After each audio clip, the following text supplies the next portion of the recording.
करना है।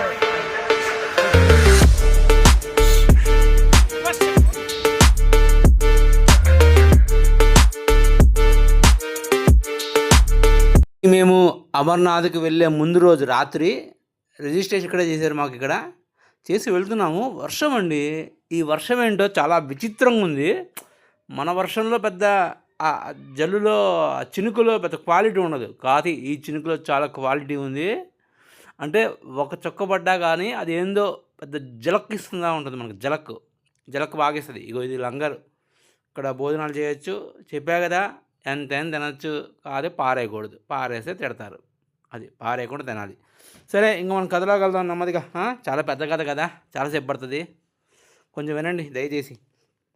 అమర్నాథ్ యాత్ర అంటే శైవ క్షేత్రాలలో ఇది ఒకటి. ఇది జమ్మూ కాశ్మీర్లోని అనంతనాగ్ జిల్లాలో ఉన్నది.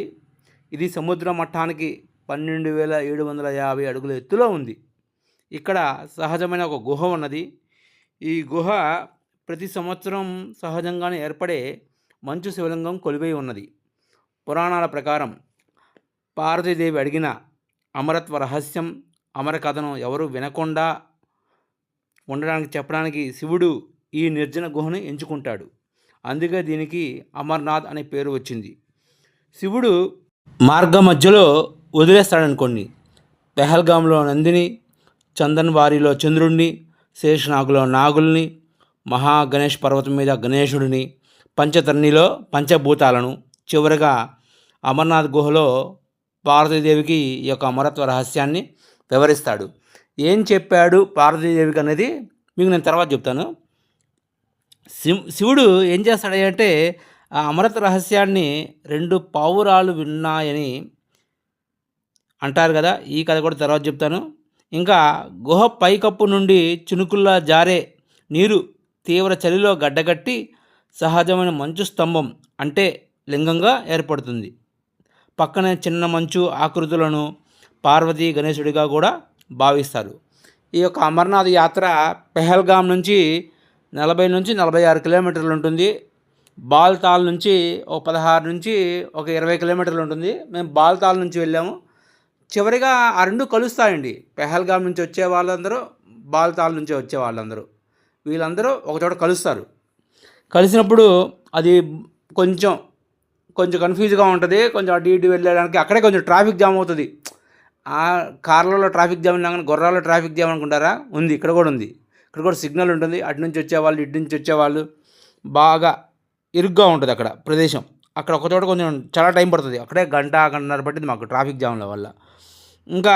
ఇంకా ఏముంది అంటే, ఇంకా చూశారు కదా ముందు దేవుడు అలా ఉన్నాడు, శివలింగం ఎంత ఉంది, చిన్నదిగా ఉందా పెద్దదిగా ఉందా అనేది కాదు ముఖ్యం. అక్కడ ఆ ప్రాంతం, ఆ ప్రదేశం అసలు ఏం అవసరం లేదండి. మీరు ఆ ప్రకృతిని అలా చూస్తే చాలండి. అసలు ఆ ప్రకృతి, ఆకాశం, ఆ నేల, కొండలు, ఆ చుట్టూ ఉన్న ప్రదేశం అంటే మన కళ్ళకు ఎంత దూరంగా ఉన్నా కానీ, మన కంటి చూపు మేర అంటే ఇంకా మీకు కళ్ళకి ఎంత పవర్ ఉన్నా కానీ ఆ కొండలు కనబడుతూనే ఉంటాయి. ఇప్పుడు కాదండి, మీ అసలు మొదటి నుంచి ఆ కొండలు కనబడుతూనే ఉన్నాయి. ఇంకా వీటికి జిల్లాలు ఏంటి, వీటికి జిల్లాలు కూడా ఉన్నాయి. అసలు జిల్లాలు ఏంటి మాకు అర్థం కావట్లా. అసలు మనకు జిల్లాలంటే తెలుస్తాయి కదా, గుంటూరు జిల్లా, కృష్ణా జిల్లా, ప్రకాశం జిల్లా అని ఇట్లా జిల్లాలు మనకు తెలుస్తాయి. వీళ్ళకి ఏంటి ఆ బోర్డర్ ఏంటి అనేది మనకు అసలు అర్థం కాదు. ఒక బోర్డర్ ఉండదు కదా జిల్లాకి, ఏమిటో అర్థం కాదు. కానీ చాలా బాగుంది అసలు గుర్రాలు. నాకైతే ఈ గుర్రం మాత్రం మంచి గుర్రం వచ్చిందండి. కొంచెం దాని హెయిర్ స్టైల్ కానీ మొత్తం బాగుంది. చాలా మంచి గుర్రం వచ్చింది. ఫోటో దిగుదాం అనుకున్నా, మర్చిపోయా, కుదరలేదు. సరే, ఇంకా మనం కథలోకి వెళ్దాం. అదే శివుడు పార్వతీదేవికి చెప్పిన అమరత్వ కథను ఇప్పుడు మీకు తెలుపుతాను. ఒకరోజు పార్వతీదేవి పరమేశ్వరుని చూసి ఇలా అడుగుతుంది: ఓ స్వామి, మీరు చిరంజీవిగా ఎలా ఉన్నారు? మీ మెడలో ఉన్న పుర్రెల దండ ఏమిటి? ఈ అమరత రహస్యం ఏమిటి అంటూ అడిగాను. ఈ రహస్యం యొక్క అప్పుడు స్వామివారు చెప్తున్నారు: ఓ పార్వతి, ఈ రహస్యం అత్యంత గోప్యమైనది, ఎవరూ వినకూడదు. ఇది నేను నీకు చెబుతాను అంటూ ఒక గుహ దగ్గరకు తీసుకుని వచ్చాను. వచ్చేటప్పుడు అన్నిటినీ వదిలేస్తాడు. ముందుగా ఏమి వదిలేస్తాడే అంటే, ముందుగా స్వామివారు తన దగ్గర ఉన్న నందిని పెహల్గాంలో, తన దగ్గర ఉన్న చంద్రుడు అంటే జటలో ఉన్న చంద్రుడినేమో చంద్రవారిలో తన శేషనాగ్ తన మెడలో ఉన్న వాసుగిని శేషనాగ్ దగ్గర, అలా గణేశుడిని మహాగణేష్ పర్వతం దగ్గర, అలాగే తన ఆధీనంలో ఉన్న పంచభూతాలను పంచతన్నిలో వదిలివేస్తాడు. తదనంతరం అప్పుడు తన త్రినేత్రంతో అక్కడున్న ఆ గుహలో ఉన్న చుట్టుపక్కల ఉన్న జీవరాశులన్నిటినీ దూరంగా పంపించి వేస్తాడు. అప్పుడు పార్వతీదేవికి ఈ యొక్క అమృత రహస్యాన్ని చెబుతాడు. ఏమిటి అంటే సృష్టి, స్థితి, జీవితం, మరణం, పునర్జన్మ, మోక్షం వంటి అత్యున్నత ఆధ్యాత్మిక విషయాలను చెప్పడం జరుగుతుంది. దీన్నే అమర కథ అంటారు. చూసారా కథ మనకు అర్థమైందా అంటే అర్థమైంది, అర్థం కాలేదంటే కాలేదు అన్నట్టు ఉంటుంది. ఇంకా చివరికి ఆ సందేశం ఏమిటయ్యా అంటే జీవితం అనేది శాశ్వతం కాదు, ఆత్మే శాశ్వతమని గుర్తు చేస్తుంది. అమరత్వం అంటే శరీరానికి ఎప్పటికీ ఉండడం కాదు, మోక్షాన్ని పొందినప్పుడే అదే నిజమైన అమరత్వం. శివునిపై భక్తి, వైరాగ్యం, ఆత్మజ్ఞానం వైపు నడిపే కథగా దీన్ని భావిస్తారు. ఇది అమర్నాథ్ యొక్క కథ సారాంశం, సందేశం ఏదైనా కానీ అది. ఇంకా చూశారు కదా కథ ఇంతటితో ముగిసింది. ఇంకా మీరు ఇంకా ఏమైనా ఉంటే ముందు చెప్తాను. ఈ ముందు దీన్ని ఎంజాయ్ చేయండి, ఈ ప్రకృతిని, ఆకాశాన్ని, వీటిని ఎంజాయ్ చేయండి హాయిగా, సరేనా? అయిపోయానండి. మీకు ముఖ్యమైన విషయం చెప్పాలి. అసలు ఒకప్పుడంట అమర్నాథ్ది 9 అడుగుల పైన ఉండేదంట. ఆ శివలింగం 9 అడుగుల పైన ఉండేదంట.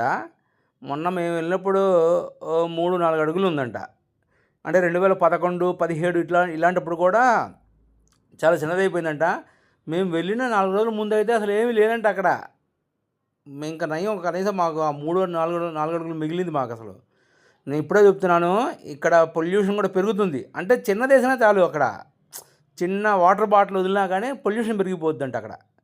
అందుకనే ఈ పొల్యూషన్ వల్ల ఫ్యూచర్లో అమర్నాథ్ యాత్ర కష్టం అని అనను, కానీ స్వామివారు కనబడటం వల్ల కొంచెం కష్టమే అనుకుంటున్నా. అందుకనే మీకు వీలున్నంత వరకు ఎంత తొందరగా అయితే అంత తొందరగా అమర్నాథ్ వచ్చి యాత్ర ముగించుకోండి. నేను ఇప్పుడు కాదులే, 5 ఏళ్ళ తర్వాత వెళ్దాం అనుకుంటున్నాను, చెప్పలేం పరిస్థితులు ఎలా ఉంటాయి అప్పుడు. అందుకనే ఇప్పుడే కొంచెం అందరూ వచ్చి, ఇప్పుడంటే ఇప్పుడు కుదరదు కదా, వచ్చే సంవత్సరం అందరూ ప్లాన్ వేసుకోండి, శుభ్రంగా ప్లాన్ వేసుకొని వచ్చే సంవత్సరం అందరూ వచ్చేట్టుగా చూసుకోండి. అంతేగాని 3 ఏళ్ళ తర్వాత 5 ఏళ్ళ తర్వాత వద్దాం అనుకుంటే మాత్రం కుదరదు అనుకుంటున్నాను అయితే. ఎందుకంటే మనం ఎంత ప్రకృతి చూసినా కొంచెం శివుని చూడలేదనుకోండి ఒక డిసప్పాయింట్ అయిపోతాం. అరే అందరూ చూసారు మనమే చూడలేదనుకుంటే చెప్పలేము, పరిస్థితులు అలా ఉన్నాయి. అందుకనే మీకు వీలు దొరికితే ఎంత తొందరగా స్వామివారిని దర్శించుకుంటే అంత మంచిది. నిజంగానే మళ్ళీ శివుడు యథాప్రకారం 9 అడుగులు 6 అడుగులు వస్తే ఇంకా ఆనందం. అది చెప్తున్నాను, దర్శనం చేసుకోండి. అమర్నాథ్ ప్రతి ఒక్కరు రావచ్చండి. మర్చిపోయి అమర్నాథ్కి గుర్రం మీద వెళ్తే 4,800 రూపాయలు తక్కువ, కాట్రా మీద తక్కువ. కాట్రాలో 6,000 తీసుకున్నారు, ఇక్కడ 4,800.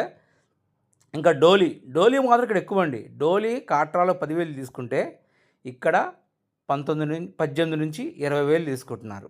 అంటే దూరం కాబట్టి డోలీలో అయితే ఎవరైనా ఎక్కచ్చండి. అసలు మా దాంట్లో ఉన్నారండి అందరూ 70 ఏళ్ళోళ్ళు, ఒక 5-6 ఉన్నారు, వాళ్ళు ఎక్కేశారు. నాకు అమర్నాథ్ పెద్ద కష్టమే అనిపించలేదు చెప్పాలంటే. చలి వణికిపోతాం, బిగుసుకుపోతాం, ఏమీ లేదు.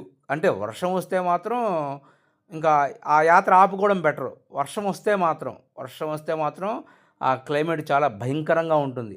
అంటే నిశ్శబ్దం అంత భయంకరంగా ఉంటుందో అమర్నాథ్లో వర్షం పడితే అంత భయంకరంగా ఉంటుంది. ఎందుకంటే ప్రకృతి ఒక్కసారి కానీ కబలించిందా చూసాం కదా చాలా. ఇది కూడా అట్లాంటిదే, భయంకరమైన యాత్ర. వర్షం పడితే మాత్రం, వర్షం పడకపోయినా ఇది లంగర్ అండి. దీని గురించి చెప్పాలి. ఇప్పుడు మీది లంగర్ కదా, ఈ లంగర్ ఇంకా వెరైటీ అండి. అసలు ఎన్ని రకాల స్వీట్లు పెట్టారంటే ఒక 120 నుంచి 150 రకాలు స్వీట్లు. ఇంకా అన్ని రకాలంటే అన్ని రాష్ట్రాలకు చెందిన ఐటమ్స్. అంటే మనకు అట్టు ఇడ్లీ ఇవి, తర్వాత పంజాబ్ వైపు నుంచి అన్ని రాష్ట్రాల వైపు నుంచి, తమిళనాడు నుంచి సాంబారు, ఇంకా అన్నీ కన్నడం నుంచి, అదే కర్ణాటక నుంచేమో అవి వాళ్ళు ఎక్కువ కర్ణాటక వాళ్ళు అవి ఏం తింటారంటే అదే సెట్ దోశలు ఇట్లాంటివి ఉంటాయి కదా, అవన్నీ అసలు మొత్తం అండి అన్ని జిల్లాలకు సంబంధించిన. నేను మాత్రం అన్నీ టేస్ట్ చేశాను. నేనే నిద్రపోయా, ఎవరు నిద్రపోవాలి, అందరూ వెళ్ళిపోయారు. అంటే మేము మొత్తం 40 నెంబర్స్లో 35 నెంబర్స్ ఇది డోలియే, ఓ 5 నెంబర్స్ మాత్రం గుర్రాల మీద వచ్చాము. అది నేను శుభ్రంగా ఒక గంట నిద్రపోయి ఇగోండి గుహ ఇదే కదా, ఇది చూడ్డానికే కదా వచ్చింది. అసలు మనకు ఆ గుహ బాగుంటుంది, నిజం చెప్పాలంటే ఆ గుహ చాలా అందంగా ఉంటుంది, చాలా బాగుంటుంది. అది అమ్మో ఆ గుర్రం వాడండి మనల్ని ఒక 5 కిలోమీటర్ల లోపే మనం వదిలేస్తాడు. ఇందాక లంగర్ అన్నా కదా, ఆ లంగర్ దగ్గర మనం వదిలేస్తాడు. ఆ లంగర్ నుంచి మనం ఈ గుహ దాకా నడుచుకుంటూ రావాలి. ఇది కొంచెం కష్టం అనిపించింది. ఆ గుర్రం మీద పెద్ద కష్టం అనిపించలేదులే, కానీ ఈ లంగర్ నుంచి ఈ గుహ దగ్గర రావడానికి మాత్రం కొంచెం చెమటలు పెట్టాయండి. అది 5 కిలోమీటర్లు తక్కువే అయినా కానీ అప్పటిదాకా గుర్రం మీద కూర్చొని ఒకేసారి నడవమంటే ఏదో నడుద్దాం అనుకుంటే అసలు కుదరట్లేదే.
ఆగి వెళ్ళాల్సి వచ్చింది. ఇంకోండి ఇదిగో ఇట్లా రాత్రి అయింది, ఇంకా చివరికి వచ్చేసరికి. అది ఓకేనా. మధ్యలో ఒక చోట మాత్రం అక్కడ చెప్పాలంటే 7:30 దాకా చీకటి పడదండి మీకు. అమర్నాథ్ అటు సైడ్ అసలు 7:30 అయినా కానీ చీకటి పడదు. చాలా బాగుంది యాత్ర, చాలా బాగా జరిగింది. గుర్రంవాడికి ఎక్స్ట్రా డబ్బులు కూడా ఇచ్చాం. పాపం వాడు నా కోసం ఉన్నాడు, పాపం వాడు ఎక్కడికి వెళ్ళకుండా నాకు పోలీసు వాళ్ళతో ఫోన్ చేయించాడికి. అది అట్లా ఉంటుంది. యాత్ర చాలా బాగుంది, ప్రతి ఒక్కళ్ళు చూడండి. సూపర్ యాత్ర, మళ్ళీ కుదరదు. ఇదే ఫస్ట్ అండ్ లాస్ట్ అమర్నాథ్. అమ్మయ్య, అమర్నాథ్ కూడా అయిపోయింది.